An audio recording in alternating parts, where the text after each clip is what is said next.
Namaste. So today is the first Sunday in Lent. There's a lot of boring little facts with that I'll spare you. But my problem with Lent is that Lent has always, for me, seemed like a whole lot of play acting. And to some extent, Advent as well, where we're supposed to work ourselves up into this sort of froth of feeling really bad about ourselves because Jesus died for our sins. But then once you start to question the reality or the truth of Jesus dying for our sins, you get to another place where you start to wonder, well, why do Lent at all? And that's one way out. It's just to throw it away.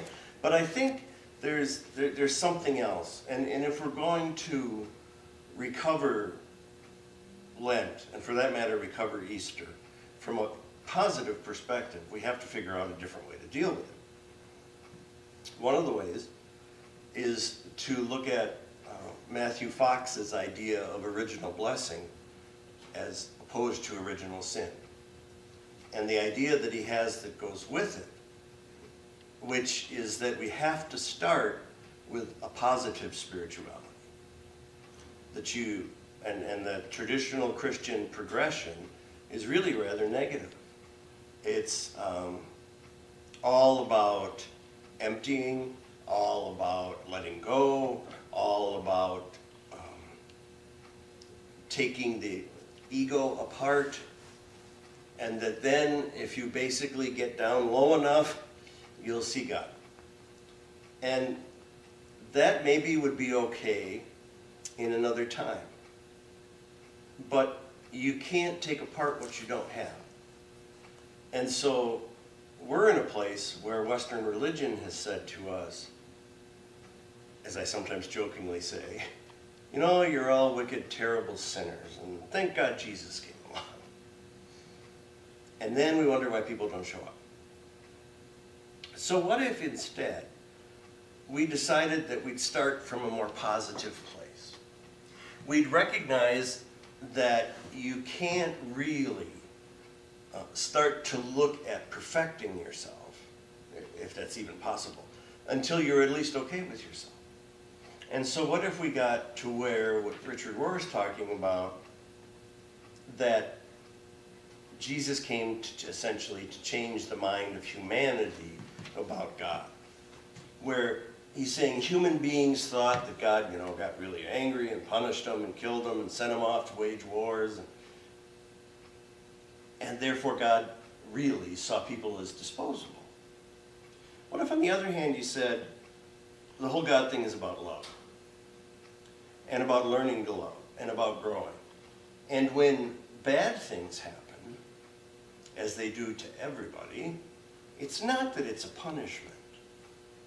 Ram Dass says that suffering is the path to wisdom, or to growth, which doesn't mean you go out looking for bad things to happen or throw yourself in front of, but it does mean, and as I've thought about this in my own life, I think it's true, the things that have been difficult, the things that have been a struggle, many of the things that I would really rather have never experienced or had happen actually did change me and allow me to grow.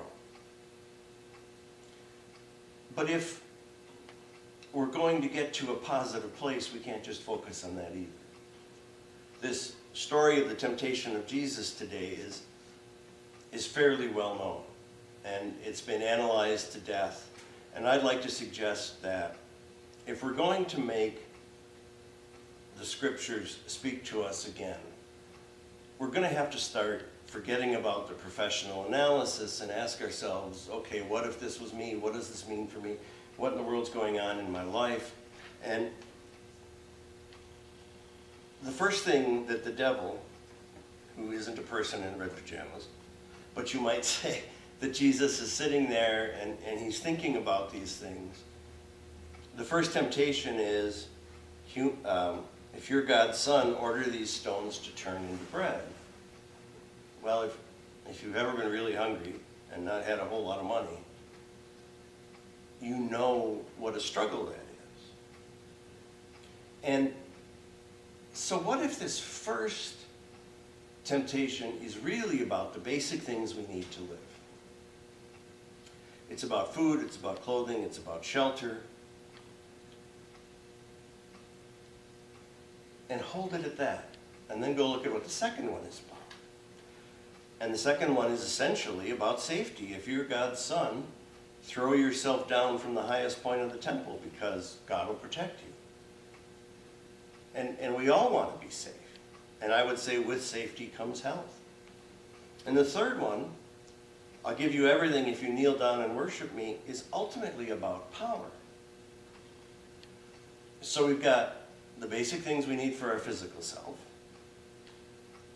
a desire to be safe and to be healthy, and power, or a way to act in the world. How are we going to relate with other people?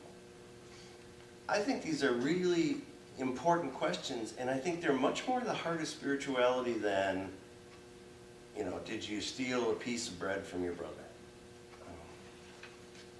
I was working yesterday, and I had, in the car, there were two twin, and that doesn't make four, does it? Two twin? There were two 8-year-old boys, they were twins. And they had a phone, and they were playing a game on there. And they were very aghast that I didn't know how to play the game. And they look at me like, oh, you poor thing. But they were struggling with taking turns, right? And could I tell them when 10 minutes went by so they could, That's not sin. That doesn't say they're wicked and terrible. That says they're trying to grow and trying to figure this out. And I talked to them a little bit about how it's much easier to be fair and take turns with somebody that isn't your brother. And they were able to say, yeah. These things that we've looked at as what we need to nitpick about, and that's going to make us better people, are really a reflection of some awful bad theology and the fact that Martin Luther was very, very depressed. If Martin Luther were alive today, he'd probably be in a state psychiatric hospital. He was overcome with feelings of unworthiness. And at one point couldn't even, when he was a Roman Catholic priest, he couldn't bring himself to celebrate Mass because he didn't think he was worthy of it. That's no way to build a healthy spirituality. What if we said that a good part of spirituality was enjoying life? What if a good part of spirituality is taking care of ourselves? What if a good part of spirituality is knowing when to say, I need to rest now? What if an important part of spirituality is spending time in nature? What if a good part of spirituality is really about finding ways to express ourselves, whether it's conversations with other people, creative things we do? And what if a good part of spirituality is also helping other people? And if we're really doing a lot of that stuff, we can't be so, forgive me, goddamn awful. I always remember when I was a member of St. Peter's Episcopal Church in West Dallas. And on Good Friday, they had this monstrous crucifix they brought in. It was like life-size. I may have talked about this before, but there was a young man with Down syndrome in the congregation. His name was Craig. And he always sat right behind me. And there were two things that Craig had in abundance. One of them was gas, and the other one was gas. And he would just spontaneously erupt, either burping or passing gas. And his mother would turn to him and go, Craig. Of course, because that's my name, I'd turn around and look. So it seemed like I was the one that was doing this stuff. And it came to be Good Friday, and I remember there was an opportunity during the Good Friday service where everybody could go up and spend some time praying at the foot of this gigantic crucifix. And the first thing that struck me was that it didn't take long before Jesus' feet were bright red, covered in the lipstick of all the old ladies who had gone up without blotting their lipstick and kissed Christ's feet. And the second thing I noticed is that when Craig went up, he was extremely moved. And he seemed to be the one that understood or felt something that was going on there that the rest of us had a hard time allowing ourselves to feel. And that there somehow was the essence of spirituality. It's what proceeds from the heart. It's not at all about doing what we're supposed to be doing, whoever decided we're supposed to be doing it. It's not at all about feeling bad for being human, as if we had a choice before we were born. We filled out a little application. Would you like to be a German Shepherd? Would you like to be a human being? How about a cat?